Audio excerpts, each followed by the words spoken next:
دوستوں، کل رات کو ہی میں نے ولیم ڈیل ریمپل کی کتاب دا لاسٹ مغل ختم کی اور سوچا کہ ایک چھوٹا سا ویڈیو بنانا چاہیے جس میں اس کتاب کا ریویو آپ کے سامنے رکھوں۔ کتاب انتہائی دلچسپ ہے اور بہت ہی زبردست ہے۔ میں تو کہتا ہوں کہ اس کا ترجمہ ہونا چاہیے اردو میں، اور سب کو یہ کتاب پڑھنی چاہیے، ہر پاکستانی کو یہ کتاب پڑھنی چاہیے، لازمی پڑھنی چاہیے۔ شروع میں جب میں یہ کتاب پڑھ رہا تھا تو پہلے جو چیپٹرز تھے اس میں تو میں تھوڑا سا بور ہو رہا تھا، سچی بات ہے۔ اس کی وجہ یہ تھی کہ اس میں بڑا تفصیل سے یہ بیان کیا گیا تھا کہ جو مغلائی اشرافیہ ہے اس کی کس قسم کی زندگی تھی، وہ کون سے کپڑے پہنتے تھے، وہ کون سا کھانا کھاتے تھے، وہ صبح کیا کرتے تھے، دوپہر کیا کرتے تھے، شام کیا کرتے تھے، شکار پہ کس طرح جاتے تھے۔ اسی طرح ان لوگوں کی زندگی بھی بیان کی گئی جو انگریز تھے اور جو کہ ایسٹ انڈیا کمپنی سے تعلق رکھتے تھے۔ کیونکہ میری دلچسپی جو ہے وہ معیشت سے ہے، میری دلچسپی تاریخ سے ہے، میری دلچسپی سیاست سے ہے، تو یہ روزمرہ کی جو تفصیلات بیان کی جا رہی تھیں وہ شروع میں بڑی مجھے بورنگ لگ رہی تھیں۔ مگر پھر جب آپ کتاب ختم کرتے ہیں تو آپ کو سمجھ آتی ہے کہ کتاب کے ایک طرح سے دو حصے ہیں۔ ایک وہ حصہ جو کہ 1857 سے پہلے جو مغلائی اشرافیہ اس کی زندگی بیان کرتا ہے، اور دوسرا وہ حصہ جو کہ 1857 کے بعد ان کی زندگی کس طرح تبدیل نہیں تباہ و برباد ہو جاتی ہے وہ حصہ بیان کرتا ہے۔ تو آپ کو ایک موقع ملتا ہے کہ آپ دونوں چیزوں کو کانٹراسٹ کر سکتے ہیں، اور وہ کانٹراسٹ واقعی بہت سٹارک ہے۔ اور جب آپ کتاب ختم کرتے ہیں تو پھر آپ کو سمجھ آتی ہے کہ پہلے حصے میں جو زندگی بیان کی گئی اور وہ کس طرح سے تبدیل ہوتی ہے، اس کا کیا مقصد تھا، اور وہ مقصد واقعی انتہائی طاقتور ہے۔ 1857 کی جو وار ہے اس کے حوالے سے ولیم ڈیل ریمپل یہ نقطہ نظر رکھتے ہیں، اور میرا خیال ہے وہ بالکل درست نقطہ نظر ہے، کہ ریلیجن نے اس جنگ میں ایک انتہائی اہم کردار ادا کیا۔ وہ اس طرح سے کہ جو لوگ جو باغی سپاہی تھے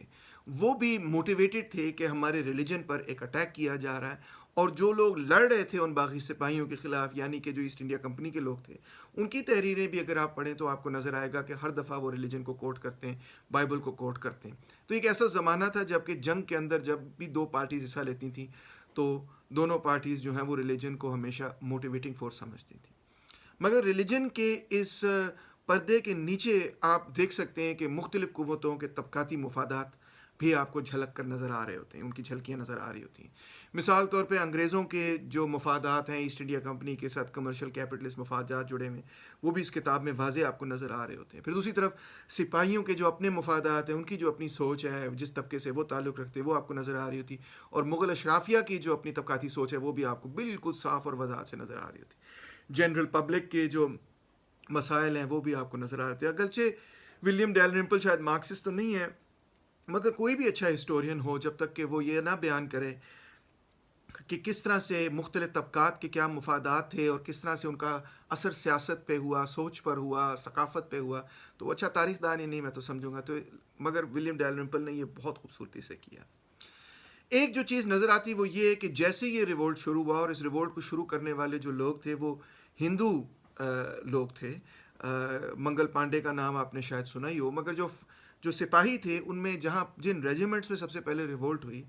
ولیم ڈیل ریمپل ہمیں یہ بتاتے ہیں وہ ہندو ریجیمنٹس تھیں، اور پھر اس کے ساتھ اس کے اندر بتدریج مسلمان وغیرہ شامل ہوئے۔ تو یہ بڑی دلچسپ بات اس لیے ہے کیونکہ وہ ہندو سپاہیوں نے ہی یہ فیصلہ کیا، ان ہندو سپاہیوں نے یہ فیصلہ کیا کہ ہماری نمائندگی جو ہے وہ بہادر شاہ ظفر کریں گے، یعنی جو مغل ایمپرر ہے وہ کریں گے۔ اب یہ بڑی دلچسپ اور یونیک بات ہے، کیونکہ اس سے ظاہر یہی ہوتا ہے کہ اس پیریڈ کے اندر ہندو مسلم اتفاق جو تھا وہ انتہائی مضبوط تھا۔ صرف ایک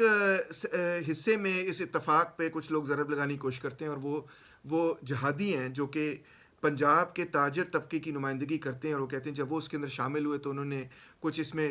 یہ بات شامل کرنے کی کوشش کی کہ نہیں جی یہ ایک جہاد ہے اور مسلمانوں کے لیے جہاد ہے وغیرہ وغیرہ، اور اس میں کرسچنز بھی اتنے ہی جو ہے ہمارے دشمن ہیں جتنے ہندو دشمن ہیں۔ مگر اس بات کو فوری طور پہ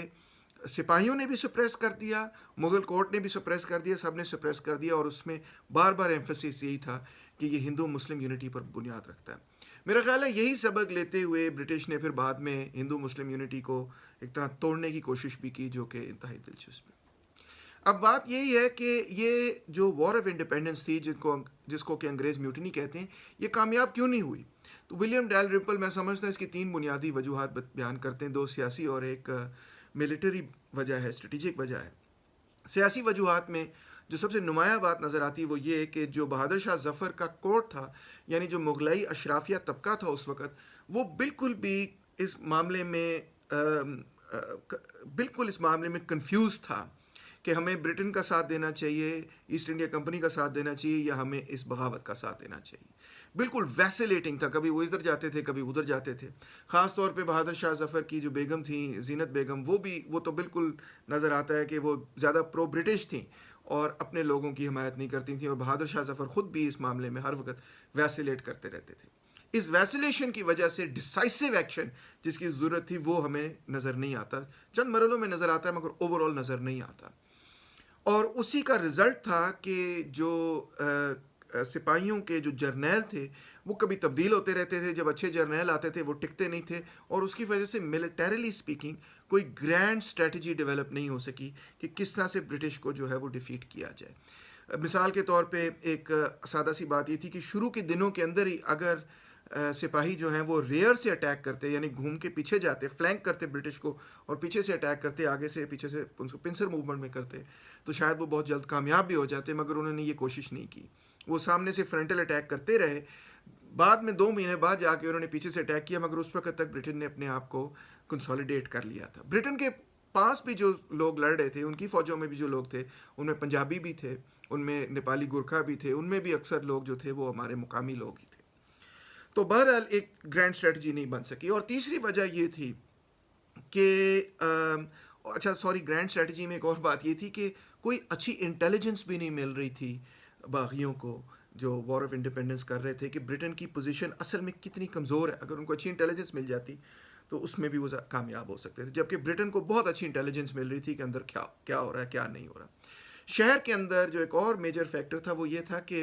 جو مغل کورٹ تھا وہ بہرحال اپنے جاگیرداری اور اشرافیہ کلچر کے نتیجے میں کوئی ایفیکٹو ایڈمنسٹریشن بھی نہیں پرووائڈ کر سکا. وہاں کے مقامی لوگ جو تھے وہ بھوکے مر رہے تھے، فوج کو جو ہے وہ بر وقت اپنی جو سپلائیز ہیں کھانا پینا نہیں مل رہا تھا. مغل بادشاہ کو یہ زیادہ پرواہ تھی کہ میرے باغیچے نہ تباہ ہوں،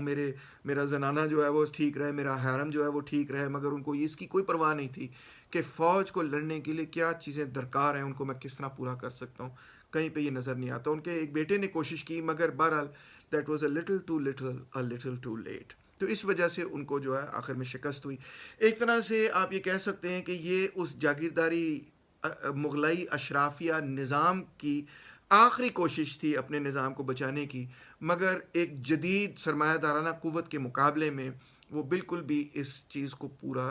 اس عمل میں اپنے کامیاب ثابت نہیں ہوئے.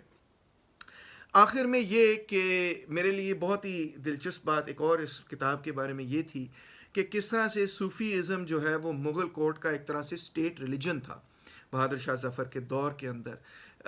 کیونکہ بہادر شاہ ظفر اور جو مغل پوری سلطنت تھی وہ ہندوؤں اور مسلمانوں دونوں کی سلطنت تھی، اور ہندو اور مسلمانوں کو وہ اکٹھا رکھنا چاہتی تھی. تو اس مقصد سے صوفی ازم یہ کردار ادا کرتا تھا کہ وہ ایک قسم کا سنکریٹک ریلیجن بن چکا تھا جس میں دونوں مسلمان اور ہندو جس کے ساتھ ریلیٹ کر سکتے تھے، اور وہ مغل کورٹ کی ہندو مسلم یونٹی کو برقرار رکھتا تھا. مگر 1857 کی وار کے بعد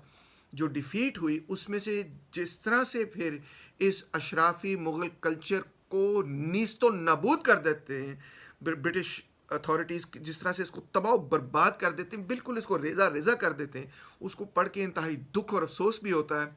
اور یہ بات بھی سمجھ آتی ہے کہ کس طرح سے صوفی ازم جو ہے نا وہ نہ صرف مغلائی کورٹ کے ساتھ جڑا ہوا تھا، مگر کس طرح سے مغلائی کورٹ اور اس اشرافی کلچر کی ڈسٹرکشن کے نتیجے میں یہ جو صوفیسٹ سنکریٹک ٹریڈیشن تھا اس کی بھی کمپلیٹ ڈسٹرکشن ہوئی. اگر کوئی چیز بچی تو وہ دیوبندی ٹریڈیشن وغیرہ بچا جو کہ بالکل اس کلچر کے خلاف تھا اور پیورلی سمجھتا تھا کہ ہندو انفلوئنس جو اسلام پر ہوئے اس کے نتیجے میں ایک طرح سے مغل کورٹ تباہ و برباد ہوا ہے. مگر نہ تو وہ دیوبندی کلچر جو کہ سمجھتا تھا کہ اسلام کو پیوریفائی کیا جائے ہندوازم سے، تو پھر مغلائی کورٹ جو ہے وہ برقرار، اس مغل ریاست جو ہے اس کو دوبارہ زندہ کیا جا سکتا ہے، نہ تو وہ مقابلہ کر سکا برٹش کیپٹلسٹ انٹرسٹ کا، اور نہ یہ سنکریٹک قسم کا صوفیسٹ کلچر بھی مقابلہ کر سکا، کیونکہ در حقیقت دونوں ہی ایک جاگیرداری نظام کو جو ہے وہ دوبارہ زندہ کرنے کی ناکام کوششیں تھیں، اور ان کوششوں نے ناکام ہونا ہی تھا کیونکہ ایک جاگیرداری نظام جو ہے وہ ایک جدید سرمایہ داری نظام کا مقابلہ نہیں کر سکتا. مگر بہرحال برٹن نے کس طرح سے پھر اس پوری کی پوری بغاوت کی ذمہ داری مغلائی اشرافیہ طبقے پر رکھی، اور پھر کس طرح ان کی تقریباً 80% دلی کے اندر عمارتوں کو بارود سے اڑا دیا، اور ان کی اور جو بڑے بڑے نواب تھے ان کو کس طرح سے قتل کیا، اور پھر کس طرح سے اس پورے اشرافیہ کلچر کو بالکل ریزہ ریزہ کر دیا، جو کہ مرزا غالب کی شاعری کے اندر اور ان کی لکھائی کے اندر بھی آپ کو نظر آتا ہے، بالکل اس کو مٹی میں ملا دیا۔ یہ جب چیزیں پڑھ کر میں نے جس طرح سے ولیم ڈیل رمپل نے ان کو بیان کی، تو پڑھ کر ایک طرف بہت دکھ اور افسوس بھی ہوتا ہے، اور دوسری طرف یہ بات بھی سمجھ آتی ہے کہ جو آج کے نہ صرف پاکستان بلکہ انڈیا کے اندر جو اسلامک اسکالرز، انٹلیکچوئلز، علماء اور مسلم تھنکرز ہیں،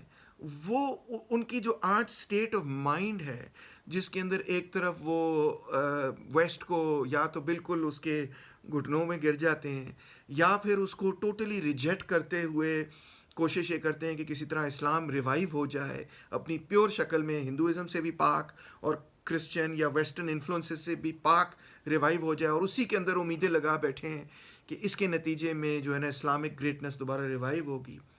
اور پھر تیسری طرف وہ جو کلچر ہے صوفیسٹ کلچر، جو کہ بظاہر تو یہ کہتا ہے کہ ہمیں کوئی دولت وغیرہ ان چیزوں سے پرواہ نہیں، مگر در حقیقت ایک قسم کا اسکیپزم بن چکا ہے۔ یہ تینوں بڑے بڑے ٹرینڈ، جو پرو ویسٹرن ٹرینڈ ہے جس کو آج کے لبرلز آگے لے کر بڑھ رہے ہیں، جو دیوبندی قسم کا ٹرینڈ ہے جو کہتا ہے کہ اسلام کو بالکل صاف کر دو، یا سلفی اسلام آپ اس کو کہہ سکتے ہیں، اسلام کو اگر پاک کر دیں تو ریوائیو ہو جائیں گے، اور تیسری طرف وہ سنکریٹک کلچر جو بہرحال پھر بھی اپنے جاگیرداری ایک نظام کے اندر پھنسا پڑا ہے۔ یہ تینوں ٹرینڈز جو ہے نا بڑے وضاحت سے آپ کو 1857 سے ڈپارٹ کرتے ہوئے نظر آئیں گے اس کتاب کے اندر۔ تو بڑی شاندار کتاب ہے، میں سمجھتا ہوں اس کتاب کا اردو میں ترجمہ ہونا چاہیے، اور یہ کتاب ہر پاکستانی کو پڑھنی چاہیے، ہر بچے کو پڑھنی چاہیے، کیونکہ اس سے اپنی تاریخ کی اتنی چیزیں وضاحت سے سمجھ آتی ہیں، اتنی خوبصورت طرح سے یہ کتاب لکھی بھی گئی ہے، اور جس طرح سے مجھے اپنے آپ کو سمجھنے میں اس کتاب نے ایک بڑا اہم کردار ادا کیا ہے، as a Pakistani, as a Muslim, as a citizen of south Asia, مجھے سمجھ آئی ہے کہ میں کہاں سے آیا ہوں، کدھر جا رہا ہوں، اپنی تاریخ سمجھ آئی ہے۔ تو اس لیے میں سمجھتا ہوں کہ اس کتاب کا اردو میں ترجمہ ہونا چاہیے، اور اس کو جو ہے نا شائع ہونا چاہیے پاکستان کے اندر اردو میں، تاکہ ہر یونیورسٹی کا اسٹوڈنٹ اس کتاب کو پڑھے اور سمجھ آئے کہ 1857 کے نتیجے میں وہ کیا تبدیلیاں تھیں، جس سے کہ ہماری وہ جو پرانی سویلائزیشن تھی، انڈو اسلامک سویلائزیشن، وہ تباہ و برباد ہوئی، اور کس طرح سے ہم آج جہاں بیٹھیں وہاں ادھر ہم کس طرح سے پہنچے۔ تو بہرحال اگر آپ انگریزی میں یہ کتاب پڑھ سکتے ہیں تو میں ہائیلی ریکمینڈ کروں گا کہ آپ کتاب ضرور پڑھیں۔ امید ہے آپ نے اس ریویو کو انجوائے کیا ہوگا، دوستوں کے ساتھ شیئر کریں، اور کچھ میری مدد کریں کہ چینل میں زیادہ سے زیادہ لوگ آئیں اور ہم ان کتابوں کو بھی ڈسکس کر سکیں، اور انٹلیکچوئل اور فلسافیکل موضوعات پر بحث مباحثہ کر سکیں۔ بہت شکریہ۔